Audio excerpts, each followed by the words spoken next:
Teyana Taylor.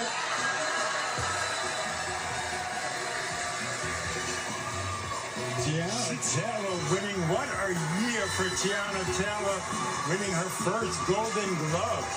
She said that she hopes to meet Julia Roberts tonight. And shout out to Teyana Taylor here at the Stark Effect. So this past week, Teyana Taylor, she won Best Supporting Actress for her role as Perfidia in Perfidia Beverly Hills in the movie One Battle After Another. Y'all wait, see my party in the back. Oh my God, I almost didn't even write a speech because I didn't think I would get this. Oh, my babies. My babies are upstairs watching. Y'all better be off them damn phones and watching me right now. She won her first Golden Globe. This is a major milestone for Teyana Taylor because Teyana Taylor has been going at this since she was a teenager. Teyana Taylor has been in the industry for 20 years. Teyana Taylor is not a new face. Teyana Taylor has been in the game. But Teyana Taylor has also gotten some backlash, okay? She's gotten some backlash recently. So after she won the Golden Globes Award, she gave this beautiful, amazing speech for, her role, and she's worked so hard.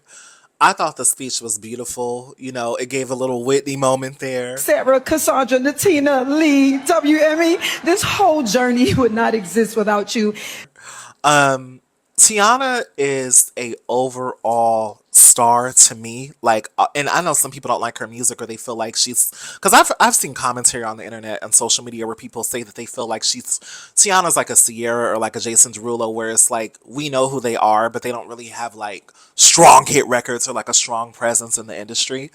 But I feel with Teyana Taylor's presence in the industry, like right along with other women like Sierra, they've done the work. People know who they are. And we have to figure out what we measure as success. And I think that Teyana has figured that out. That was one of the reasons why she retired from music a few years ago, about 6 years ago, and she came back with her latest album, Escape Room, which I failed to do an album review for, by the way, and I wish I would have did it, but I got so wrapped up when it came out last year. But Teyana pivoted out of music before that album came out, Escape Room, because with the album before that, when it came out in 2020, it was called The Album. She felt like she wasn't getting her just due. She wasn't being supported from Kanye West.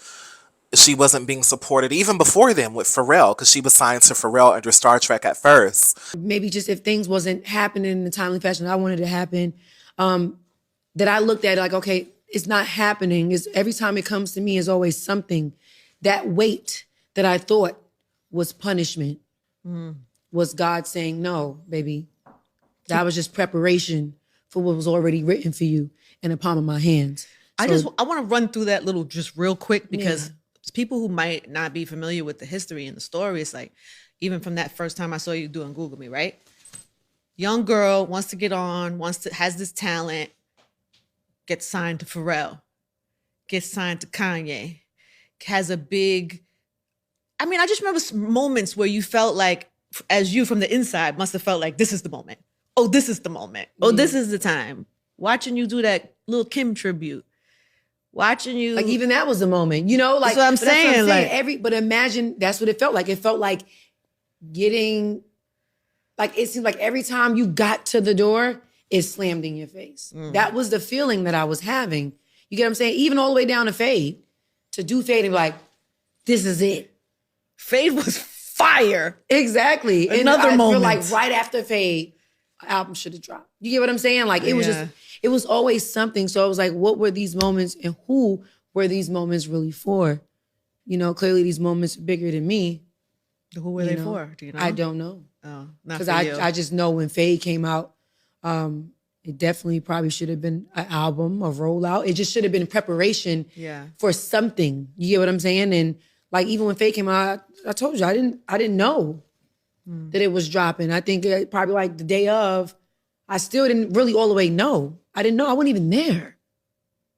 I watched myself on a VMAs have one of the biggest moments of my career sitting on my couch in Atlanta watching the VMAs. And what's happening inside? Is that anger? Is that disappointment?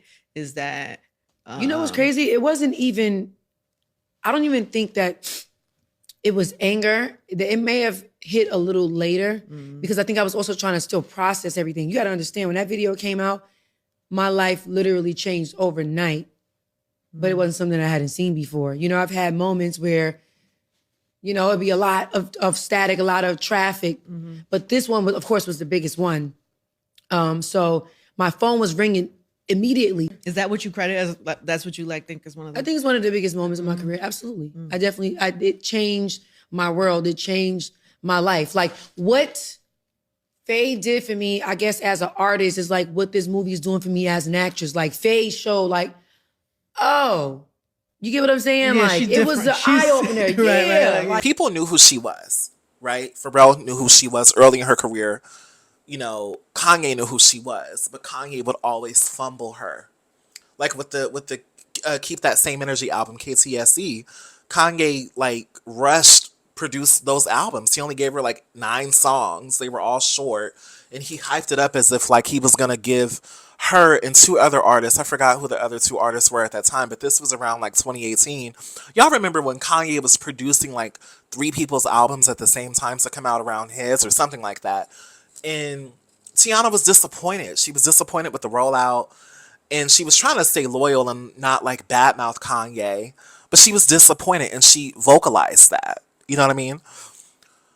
After her Golden Globes win, she did a beautiful Vanity Fair cover. And in the cover, she was defending Kanye West. And basically, she got backlash for that. And she got backlash for that because Kanye, you know, Kanye is quite problematic, but, you know, she keeps protecting him. So she got backlash from a lot of black women and black people on social media for her protecting Kanye West.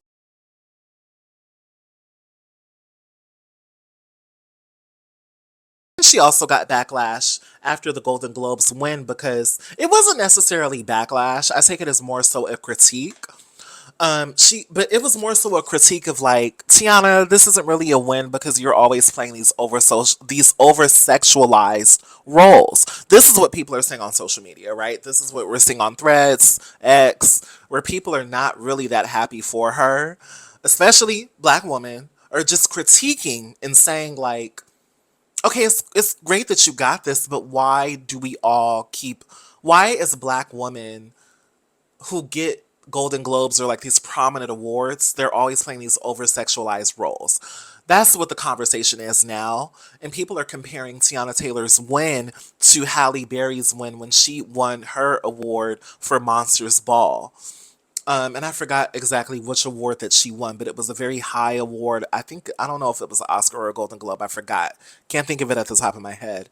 But what I do know is that people are comparing this to Halle Berry's phenomenal, outstanding win for Monsters Ball. But in that role of Monsters Ball, Halle Berry played a very sexualized role where she was having like this animalistic sex, okay? Like really, really raunchy scenes. You know, these crazy, crazy sex scenes, similar to how Teyana Taylor was in one battle after another, okay? Now, Teyana Taylor did respond to the criticism, and she said that her Vanity Fair piece, Teyana Taylor defended the role, emphasizing that the character is complex, nuanced, and representative of a flawed human in survival mode. She argued that critics were missing the point, noting that, end quote, "we don't get the same amount of compassion as everybody else. I always knew it would spark debate because sometimes you just gotta shake the table," okay? So that's what she said in one of her interviews. I believe that's from the Vanity Fair interview here. Let's see, I'm pulling that from multiple sources here. But here are some of the comments according to the Griot. This is what she said. She said, "I think with Perfidia, you see the results of people overlooking postpartum depression. You see how that makes her react. And you see this woman that still wants to shoot guns and still wants to be revolutionary. And she wants all of the things." She added, "I think we don't enjoy seeing the harsh reality, but this is what's happening." Ultimately, the 1001 star believes Perfidia is using her sexuality strategically rather than being exploited by it. For instance, according to her, the character Stephen Lockjaw, played by Sean Penn, falls into perfidious ploy, finding himself submissive to her control, according to the Rio. Or as the actress who plays her put it simply, and this is a quote from Teyana, Perfidia kind of dived into the, oh, you think I'm hot? All right, bet, cool. If I get to still do what I'm doing, all I got to do is show you a little titty or something. Even if audiences don't agree with every choice Perfidia makes, Taylor says she finds it difficult to judge the character. This is what else she said about it. It will never be a moment of judgment because a lot of her mistakes have come from her being in survival mode, dealing with postpartum depression and the title of being a strong woman, a strong black woman, she noted, adding in reference to herself. Then she continued to quote, "We don't get the same amount of compassion as everybody else. We don't get the same amount of grace as everybody else. Everybody just assumes we're okay." Now, comments such as those, and that came from apparently a Hollywood Reporter interview.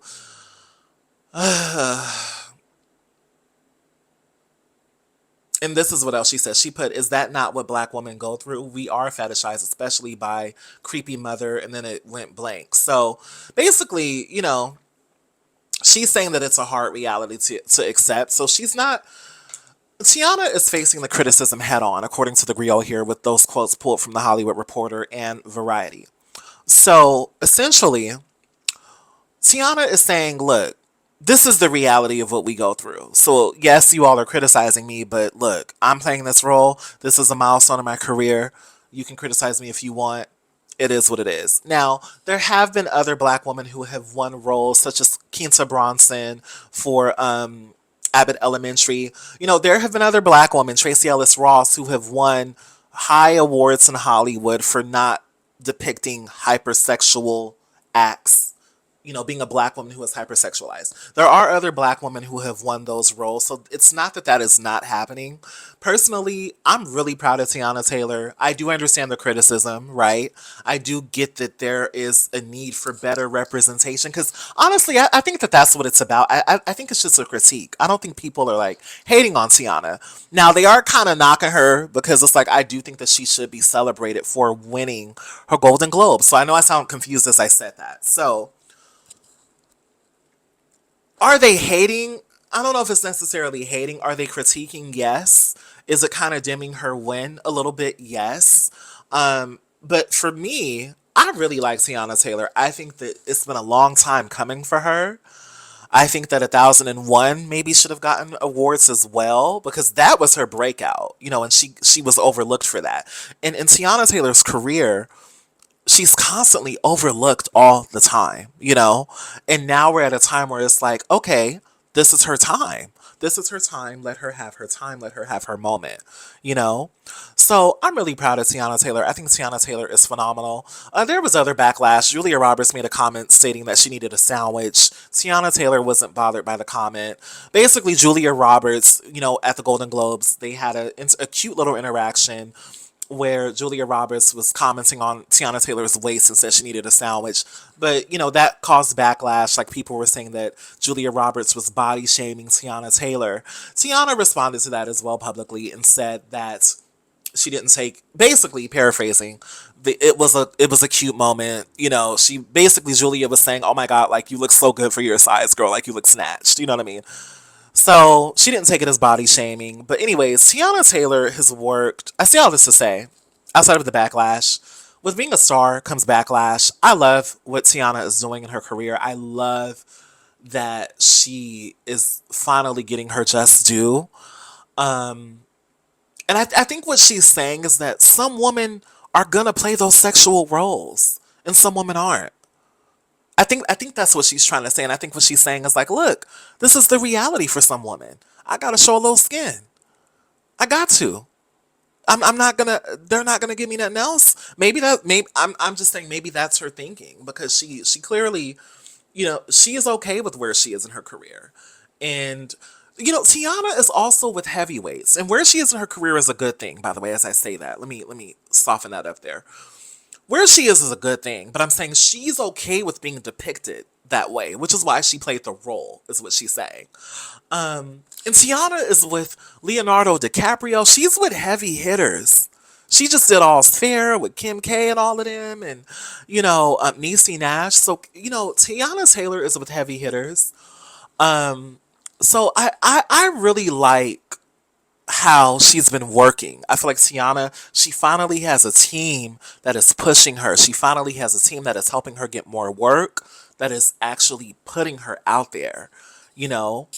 Escape Room is a good album. She didn't really get to promote it the way she needed to because she was busy with the film stuff. And also, too, she had a vocal surgery. So Teyana didn't really get to promote the music the way she wanted to. So hopefully we can get some more music promotion. I know she just did Jimmy Fallon as well this week. So she's been busy as hell.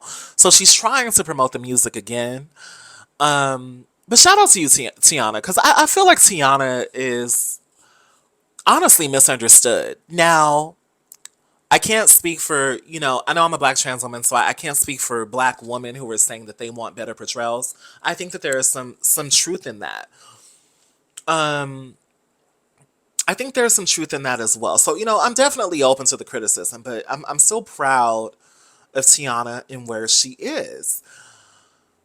So shout out to you, Teyana. Keep going, girl. She's out here doing producing, she's doing film, she's acting, she's singing. Teyana is finally getting the praise that she has been long overdue. And I think that she's highly talented. I think she's a multi-hyphenate, and I think that she's one of the strongest creatives that we have out, personally. Because Teyana puts her money where her mouth is. She works. You know what I mean? She gets to the work. So those are my thoughts about Teyana. I know they were a little neutral, but I just wanted y'all to understand, like, I do see the backlash, but I also feel like, can we just let her have her moment? Like, oh my God, like, go ahead and act, girl. Just do what you got to do. Like, have your moment. And with, here's the thing about sexuality too, sexuality and arts. Sexuality is powerful. And there are some women who use that because sex does sell. Eroticism is what it's about as well. Eroticism. And I just think that on one side of it, some people are just not comfortable with sexuality or hyper acts of sexuality. On another side of it, there is a thing of like, well, this is a stereotype of black women. Black women are always seen as this. So I do get that. Black women are always seen as hypersexual. Why can't we be seen in other lights? Why can't we be seen as women of class? So I do get it. I think that's the tricky contradiction with arts and being a black woman if you are willing to tap into your beauty or your sexuality. You get me? Like, I think that's the intricate I don't want to say contradiction. What's the right word? That's the complicated thing that I think a lot of women who work in entertainment have to battle with. I mean, look at Chloe Bailey. People always go in on her because she wants to be this, like, she is hypersexual with her music, right? She wants to be a sex kitten, but people don't like it because they're just not used to it. They're like, girl, we miss the neo soul girl. Why do you want to be so hypersexual, girl? This is not you. But Chloe's like, I'm grown. This is me. Sex sells. You get me? So, okay, enough about that. Drop down below. Let me know what you all think about Teyana Taylor. Do you feel like her win for this Golden Globe was a sympathy win from white Hollywood, from the people who voted for her to win? Do you feel like they just gave her sympathy because she hasn't won anything before? Or they gave her sympathy because they're buying into the stereotypes of black women being hypersexualized? Or do you feel like it was a fair win and that Teyana is deserving of it regardless of what role she plays? If she wants to play, someone who's leaning into her sexuality, let her do it. If she doesn't, who cares? Let the girl win.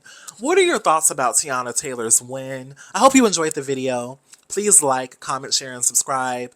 If I said anything that you disagree with, that's okay if you critique that. But be nice to me. Don't be rude to me, okay? Because some of y'all get so triggered, okay? So we're just having a conversation here. And I'm entitled to my opinion, So yeah.